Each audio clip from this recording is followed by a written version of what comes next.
So the live action Lion King dropped it on us today, so let's talk about it.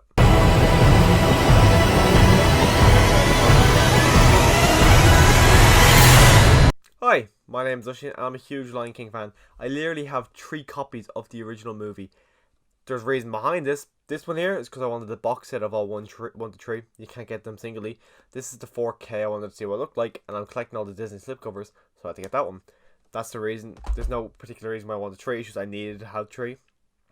But when they announced that they were going to be doing a live action, I was a bit skeptical because I'm like, how is this going to work? The emotion, none of it. I don't know. I didn't know. I just wasn't 100% there.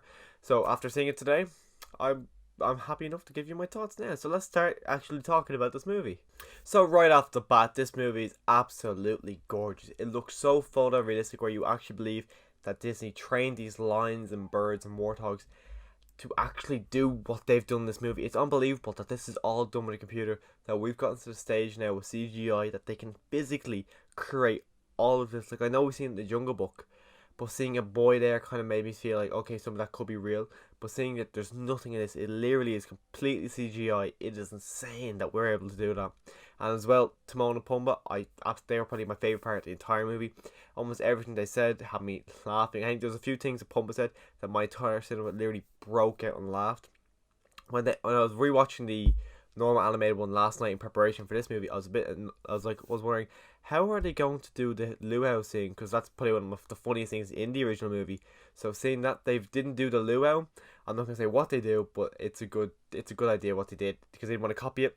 It's a good little flip on what they had. Unfortunately, none of the songs really stood out to me. Where I think in Aladdin, I'm pretty confident enough to say now that Will Smith's version of Prince Ali I prefer over Robin Williams' version. I know that is mad, but I think I prefer that a lot more. But there's no song in this movie where I thought that, like, my favourite song in the animated movie is Be Prepared, and I feel like they completely botched it in this movie, and it was so disappointing to see that. Can You Feel It Love Tonight didn't really feel like it was part of the movie. It felt like, with Aladdin, they had Zayn and I can't remember the other girl, but they did a cover of A Whole New World for the end credits. The addition of Can You Feel the Love Tonight in this movie felt like an after the credits kind of thing rather than part of the movie. Hakuna Matata was good, but again, it just didn't live up to the original. But they're all I can listen to them. I don't think I'll listen to if I wanted to listen to a Lion King centric, I'll probably listen to the original animated version rather than the remake.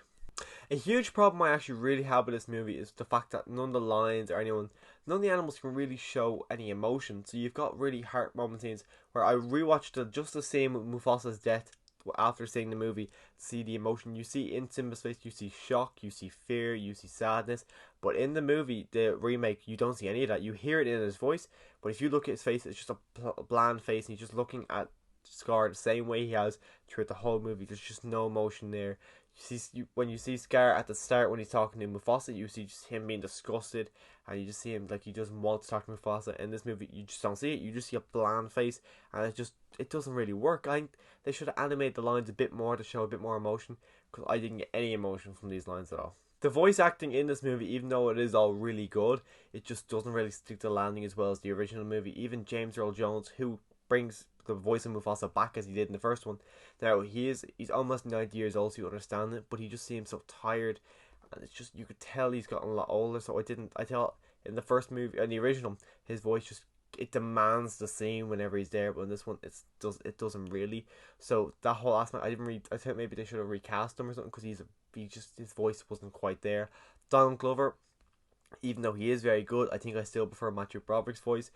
Funnily enough, I could just, when they were talking, all I could imagine was the actors themselves in the recording booth talking, rather than when I watch the animated movie, all I see is the characters. I don't actually imagine the actors, but it's all I was doing throughout this movie was just imagining the actors. Where I see Beyonce, I was seeing Seth Rogen. I don't know his name, but I was seeing the guy who was a ridiculous anger issues from Parks and Rec as Timon, and as well, I don't know his name, but the guy who voices Scar, he's in Doctor Strange. All I could see was him. It was a major problem that was bothering me throughout the whole movie, and I was quite disappointed that's how it went. Even though I did have all those problems with it, this movie was still a pleasure to watch. It pretty much is just the original Lion King movie, but with actual lines. So being able to see that on the big screen was great. I still haven't actually got to see the original animated on the big screen. I'd love to, because I'd love to see it in the big dark room, the sun rising. I'd love to see that. So that's my plan, to go see that eventually whenever I get to see it. But if you do want to know where the Lion King goes, my Disney Renaissance ranking. I've got a video. I think I did it yesterday or the day before. Anyways, it's in the channel if you want to go watch it as well. If you want to see it, I say definitely go see it in cinema. I wouldn't wait until Netflix. I say if you like Lion King, just go see it in cinema. It'll be definitely worth your money to go see this because it is a spectacular looking movie. But with all that said, thanks for watching.